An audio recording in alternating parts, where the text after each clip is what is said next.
Hey Stephanie, how's it going? I have you in mind since I saw that email. I was just mainly trying to solve the other thing before, but now that that's going, I can actually sit down and see your work, which I've been looking. Every single week I actually come to your desktop and see what you have here. So this is the assignment. Let me actually go to the breakdown. This is actually looking really nice. A couple of things that I saw, and this is just me getting picky. Would be mainly, I'll go by one, but mainly all these things are really nice. Like you have amazing reference. The final product here on the 3D ZBrush, it's actually pretty cool and it's pretty close to what you have on the design board right there. Couple of things that I would do, it's basically, let me actually do a couple of things here. Let me just get my drawing tool first. This is Mary Carey. That sounds very French, which is nice. So Mary Carey on the concept, I like that a lot. Let me see. Yes, you can see that hopefully. So this one of the things we try to do, and this is mainly your style in the portfolio. This is what you've been doing for illustration. So this is actually the same. You're following the same style as you had before, and this is which is fine. So you have the values passes right here, and then this one would be without the background, and the final with this one, which is the whole integration. One of the things that I was going to say is that the mouth to me doesn't have any structural drawing, and it all depends on the style, and this is something that we gotta be always careful about saying, okay, this is really my style, or it's something that I'm hiding from this structural drawing things. In your case, I would say, because you're a skilled artist, I think this is more the style, but always keep that one in mind. What I mean by that is that this has to have that structure, and I would just do it like that. So when you have the this, and you start building on top of that, the mouth, it actually feels that it follows the anatomy, and when it's smiling all the way up, it just pushes that muscle up here. It's like doing this, like you smile and just pushes that up. Otherwise it feels more to the animation or to the drawing, that it's more on the outline, that you stayed on the outside and you never went inside. And again, it has to do with style. It doesn't mean that every single drawing that you will see it has to have that structural drawing, but most of the cases we gotta do it because this is gonna go into a 3D production pipeline. That would be basically the case. So this is something that I would like to see. The muscle covers a little bit of that eye, and it be mainly the cheek. All this area just feels flat, and this is something that maybe Tom mentioned as well for the ear. And again, this is just me being picky, but that ear has to have the what's just one more pass. You have the nice cylinder, it's tapering out, but you want to have the little pass that it fits more like an ear, like that. And it's kind of cool because you don't have to follow the regular proportions. Like if I just draw that line, you're going down into this one, which is fine. So again, this would be a concept that basically you're trying to use these tools like the structural drawing and then the anatomy just to make this one more believable. And then again, the muscle right there, so the eye doesn't feel like that it's popping out right there. And yeah, so I'm just gonna keep on going down. And let me keep on going with the character so I can see it on this one. And this is what I was telling you. There's a couple of things here that they need to work out. For instance, this mouth doesn't really work on 3D. This one, it's suggested, and that's what we are doing when we're just doing 2D drawings, like saying here's a mouth, here's a nose, here's the eye, like me saying something like so here's one eye, here's the other eye, and then the mouth is there. And then the 3D guys would need to find what does that mean in 3D, how to translate that into 3D. And since you're doing that here, you can see that this mouth is all the way at the right. It doesn't really work as well with the anatomy or with the structure. The profile view, it's pretty cool. I like that. The ear here, it seems that it's more fixed, or it's making more sense, so I like that. That's been fixed on the 3D.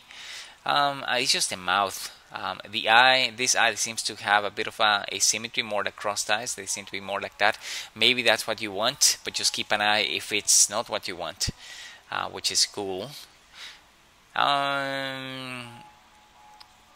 Yeah, I think I suppose maybe I just have a bit of a line of action that's going more like that. So one foot stays like this, and then the other one more like that. So it doesn't feel like it's going to fall down, like she's going to fall down. Just more like that. I think one of striking pose. Now, one thing that is hard on ZBrush, but it's hard on everything actually, but on ZBrush I'm guessing that it'll be a bit more challenging. The wrinkles and the folds. Remember, all these ones, as you may know, they're always radiating, and they radiate from the whatever's hanging them, like that point. If you grab something, if you pull your shirt, now this is the point, and everything radiates. In the reference, let me just keep both windows here. So every single one of these would be one of the radiating points. So meaning that this is going to radiate from there, and then one more from there, and then one more. It's like a curtain, same principle. So every time that you get the curtain from a nail, let's say, the curtain is going to hang like this, and then it's going to be radiating from there. So it's the same with any clothes. So, and then since she has that dress, you just need to be radiating these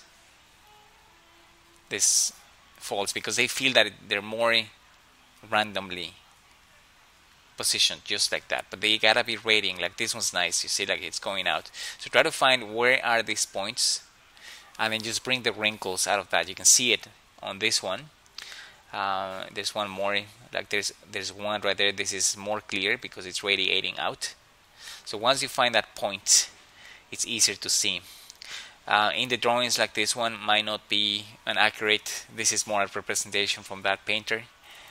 So you want to be sure that you're getting what you really want, which is from the source. Like this one, you can see that there's 2 points right there. So these ones are kind of like radiating like that, almost like an M. And then you find more. This one has a lot of this one. So every single fold, the main thing would be that you can see how they're going out, and then the ones they're just falling in between like that. So again, keep that one in mind, that they would be radiating here, going out. Yeah, which is pretty cool. And then this is a little bit different, but kind of like the same principle. There's tension and it radiates out, and then of course, because this one, the sleeves are all the way up, there's a bit more things that are hidden. You can't really see them, and the effect is different. On this one, you have that, and it just radiates out like that. Then here, depending on the contact with the skin, it's just a lot of variables. So you don't have to get them perfect, but you just get them in a sense that they actually radiate, and that would feel a lot more accurate, I guess.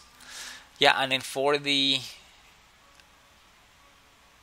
environment, I think it's amazing. I saw it and I was like, wow, that is really, really cool. Best ones I've seen so far in the school, really. So this is great stuff. The lighting, it's amazing. The mood, it is amazing as well. One thing that got my eye what was it, 2 days ago, when I saw it, it was basically, I think you can use some vanishing points for the planes. Like you have one vanishing point somewhere here, and you might have like one somewhere, I don't know, this one seems to be like really far away. So this is your horizon line right there, something like that, and then you're getting those vanishing points like this one. I think you can get one for the planes. For some reason, the planes, they don't seem to be on the same space, and this is where you gotta trick a lot of the things. You gotta force that perspective in order for them to work. So it might be, there might be a couple of things. It might be that the vanishing point, it's in a in the proper position like this is great. So you see that they're shooting out from there. It might be though that the trail, it actually seems that they come from here. So I would try a couple of things. Maybe I would eliminate the trail. Try that out. No trail, no smoke, just the planes. And by doing that, there's no indication of where they're coming from. Now, if you need to keep the trail, I would just modify that trail in a way that it's kind of like going more into the horizon, more like that. Not drawing that smoke trail all the way down, but just keeping it more like in a curve, but never meeting with the horizon line, because that kind of throws things. It seems that it's kind of like doing a tangent line that is not really working. That's the only thing that I saw 2 days ago, and the rest is just fantastic. One of the things that is hard with this one is that you have this line that you keep on going and you find the same vanishing point somewhere there, but then you have this one. So this is very challenging. So I think you're doing a great job on that.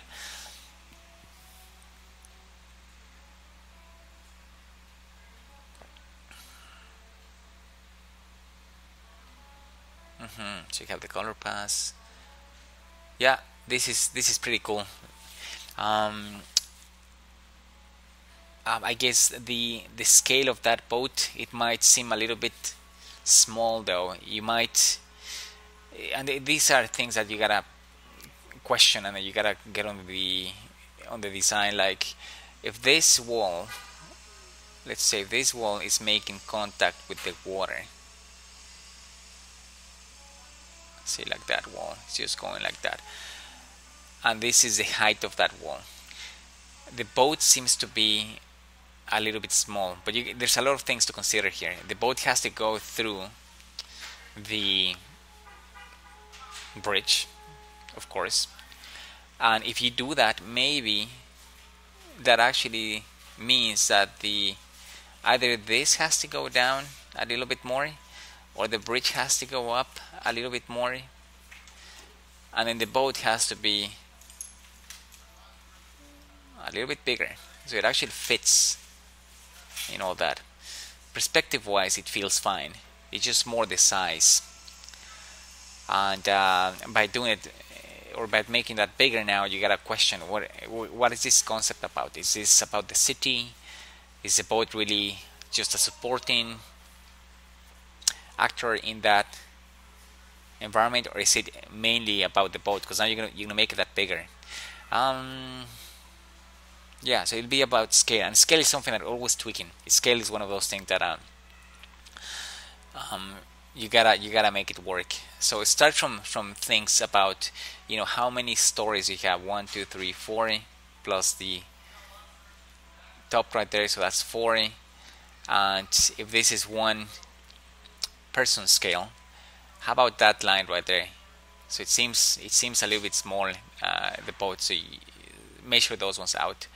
And then that's going to force you to tweak this one, of course, and then just making that work. So it seems that you have a pretty good understanding of the perspective. It's more about working with the scale at this moment, making things work, that they actually gradually,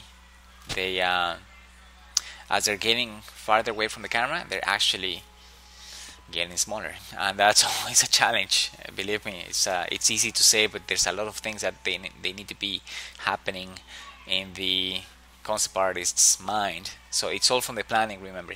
But all this is great, like the simulation about the city getting away with the hazel. All this is great. I think this is great. The main thing is this great composition, pretty cool.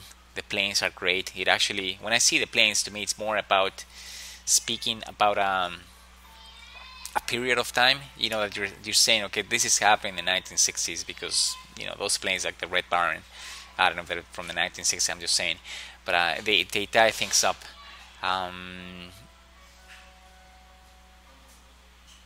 Then you might want to add some people, maybe just references. Remember, the human reference always helps. That's why we see a lot of like the planes, we see a lot of like the birds and people. You have trees right here, right there. Yeah, but again, this is looking really good. I'm always checking your work. Thank you.